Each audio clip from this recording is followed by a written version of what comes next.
What's up, guys? We're here with Brad. Ended up getting 32 at the YCS in Rhode Island. Tell us what your 17th. experience. I got 17th overall. Okay. 17 overall. That's crazy good.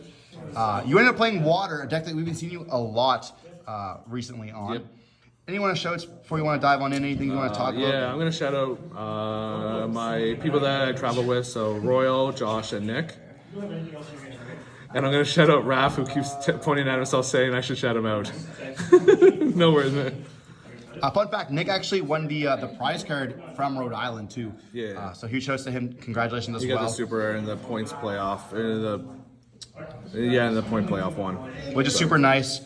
Probably extremely excited. Congratulations to you as well. And yeah, you went crazy here. We did see you on stream the semi and the 30. Top 32 in game 3. Yeah, game 3 I was there. the backup feature. We were. Yeah, we saw you in game 3 it was, and you ended up getting a super poly, which definitely was unfortunate. Couldn't really do anything against that with a water deck. I played against, out of all the people in the top cut, I played the one person that I had the worst chance to beat. He was the only other water deck in the top cut. Which is definitely unfortunate there, because you also used his monsters too. Forgot about that completely. Yeah, that's definitely rough. Did you know Super Poly was in his deck? We assumed it was. Okay. We assumed that and Droplet were in his deck because most Christian decks play them. Fair enough. Well, you still went really far, being top 32, the only Mermail player in the top cut as well, which is a huge feat with Droll running around the format a lot. But anything else we want to explain, or do you want to just dive right on in? We can just get right to it. Okay, well, congratulations once again. Let's show us the water. All right, so Under the sea. 3 Prince, obviously staple. 3 Abyssrine, your extender through Droll. 3 Poseidra, because it's the best card going second, and it's just an extender. So were you playing 2 of this before? I've played 2 and I've played 3 before. I've tried them both ways, but I just wanted the extender, and it worked really well because we also got the deck down to 41, which most Mermail decks aren't. So 3 Dragoons, obviously have to play 3. 3 Teus, it's just good as a starter. I side out usually 1 to 2 whenever I'm going second against most decks, because the card is just complete awful going second.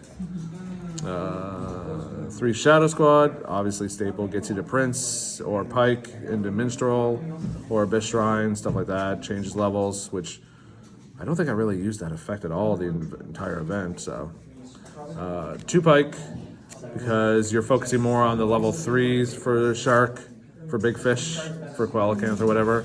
Okay. And drawing this is terrible, so playing 2 just feels so much better.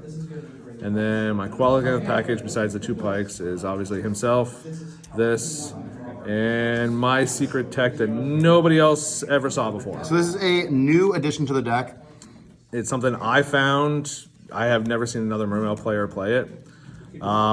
It basically lets you protect statue if you don't have the Prince set up. Okay. And let's read it. Let's do that here. Banish this card from your graveyard. Target attack. Negate the attack. Okay. So basically, if they summon a guy to try and punch through Bear Statue and they look at your grave and they see that you don't have Abyss Shrine set up or you don't have the Prince in hand or Poseidon in grave, they attack, you go banish, negate the attack, drop their guy down by 5. Okay. I did it in my last 3 rounds of Swiss. I used this effect, and my opponents, every time I would use it, they would literally wait a second. They pick the card up, read it, and then shake their head and scoop. Yeah, I mean, if you don't realize the water cards, I mean, I'm definitely the main cause of this. If you look at these cards, you don't know what they do, you're just like, okay, water, whatever, they do a bunch of stuff. So I definitely understand that from, milling these cards and no one really gonna know what to do, so. But yeah, this card is just insane. Would you play it again? Is this your 100%. permanent list? Okay. 100%. This is probably in my water deck until water's dead. Okay, we like it. Butterfly Fish is good, but Butterfly Fish is also doesn't protect your barrier statue. If they have a single call by or something like that, and you don't have drag out on board, they just call by your Abyss Shrine or call by the Neptibus or the Poseidra and you just lose. So most times when I had this, I also would, I would usually get to the Poseidra thing too, so they'd have to literally block it both times, and they can't, there's nothing they could do, so. 1 Minstrel, I've tried maining 1, 2, and 3. Funny enough, I lost every die roll in Swiss except for 1 round, and the 1 round that I won the die roll, I lost that round. So playing 1 is fine because I never get to go first. And then the card that literally just makes everybody scoop. It's the barrier statue. Do you think they're gonna hit this card? Yeah, 100%. But I'm gonna keep playing the deck until they do. So yeah, this card's definitely gonna. Well, if Mermail gets represented on the next ban list in any way, they're going to hit this card. Otherwise, they're not going to hit it, I don't think. Fair enough, fair enough. I hope they just ban all of them there so we just don't get any more spamming of them. Probably makes sense. My spells, I only played 3. 1-for-1, Cross, and Call By. They're all necessary. This gets you to Prince. This gets you to Prince, hopefully. And this protects your Prince. No Droll, no problem. Yeah, Droll didn't actually bother me much the entire event, so I usually had you always want to get Abyss Rhine if you don't have it, so that's usually your first search. And then Abyss Rhine just plays through Droll really well, so. And then I was on 2 Impulse for my only traps. I did not play Imperm in my main or in my side because that card just was not relevant enough. Why only 2 Impulse?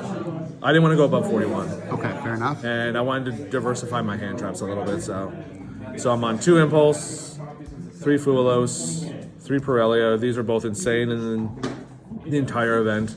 They both hit Malice, they both hit Mitsurugi. They hit pretty much any deck that I played against. 3 Ash. This card is awful, but it blocks these, and that's why you play it. Otherwise, it's very mediocre.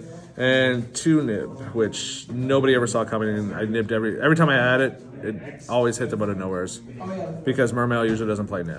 Yeah, I was gonna say that's so.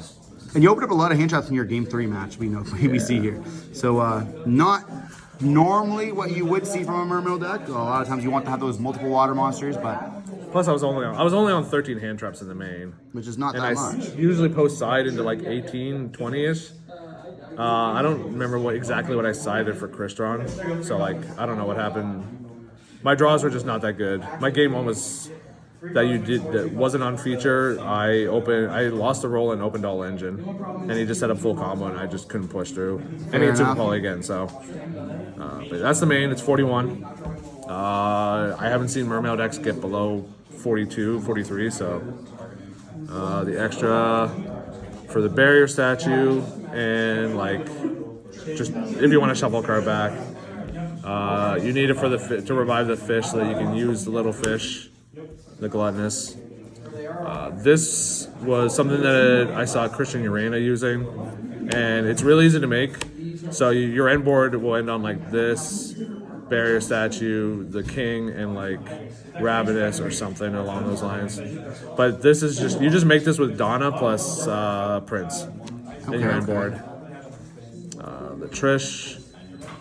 This card is what you use when you can't get the Minstrel to give it banish the card so that you can use the Prima Donna effect. So this card came up in most of my games when I played. Ravenous, I think I only summoned this like once or twice. I usually didn't need to summon it. I usually would prioritize this over this if I could only make one of them. Because I already had like the Frilla to block the barrier statue, so I didn't need the extra block. Same with the Sword Soul. I usually prioritize this over these. Because I usually, like I said, I had the Frilla or the Neptibus play. That's my synchros. Virtue to get a guy back in your hand so that you can have a discard for like Poseidra or whatever guy.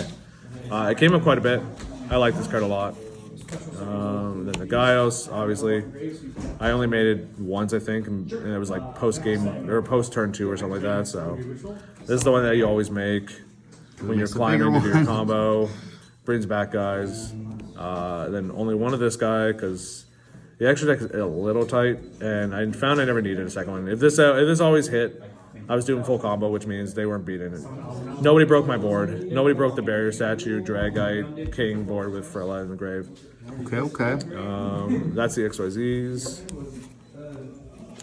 The Haggard. This, you could cut this easily. I was playing this because I'm playing Nib. Makes sense. So like it helps you, like I can turn the Nib plus something into this, or I can turn if I get Nibbed, I can turn the token plus something into this and draw a card and potentially get into something. It didn't come up very often. I think I played it once. That's for the big fish. Coral is obviously mandatory. Yep. This, I only made it once. It's not really relevant. You don't really need it. It's nice to have its effect, but you don't really need it in your end boards ever. And I used it once that I can remember, and it was just for the attack boost. Okay. So even like a Mr. Starboy would have been fine over this. And then this guy to protect your whole board and your end combo, which he's just like, that's what he's there for. Makes sense. And then the side. This is stuff I side in when I'm going first against a lot of decks. Is this package. This I only saw once, and it was in the Top Cut match. It won me game 2, but I think I was winning game 2 anyways. This card I never played once. I never summoned it once. It was, or I don't think I summoned it once. It was awful. I hate it. Not needed. Because they can't break the barrier statue board anyways. And if you're going second, you're just killing them. Yeah. If I got Fua, Pirelli, or whatever, and I was going first, I was literally just pushing and making barrier statue, giving them a bunch of draws. Make them beat it, yeah. Outside of having Droplet or Super Poly, they're not breaking the board anyways. Doesn't matter how many cards I have. This comes in only when I'm going first. It's just more answers to try and get to out-draw without having to search. That was the third one. This came in almost all my matchups. Makes sense. If I could find a way to fit it in without going above 41, I would play it in the main. Same with the nib. The third nib, that was for just like... Consistency makes sense to me. Yeah. Like, this came in from Malice, it came in from Mitsurugi, stuff like that. That's for the Mitsurugi. This thing sucked, only because whenever I drew this, I also drew Pirellia or Fua. So I'd Fua them, and I'm like, do I want to draw or do I want to stop them from searching? So this was my MVP. It literally beat every single Malice player I played. I played 5 Malice matchups, and I beat them all by just dropping this on their Splash Mage effect on the resolution. So they would Splash Mage, activate effect, summon a bad guy, I Chaos Hunter them. And they're usually, for the most part, except for the very last Malice guy I played, none of them were playing like, they weren't on the Bomber, they were on Nightmare servers, and you can't make Nightmare servers after you Splash Mage. So I just won with this. And the one guy that did it, I dropped this on the one guy that was on Bomber, he bombered it, but then I just won game 3, so. And this card that I never saw the entire event, never played it, sided in every Malice matchup, just never drew the card. I'm with you. I've never seen it other than when it got called by the Vincents. Yeah. So this card never came up. I know you have to play it, but it never came up for me. Like, I never saw this card. But it's there when you need it, so in your deck. Exactly. Well, so congratulations. Top 32 is crazy. 17th, also super close to 16th. So potentially at the next one, we will see you get that top 16 that you deserve. And yeah, hopefully see you soon. Awesome.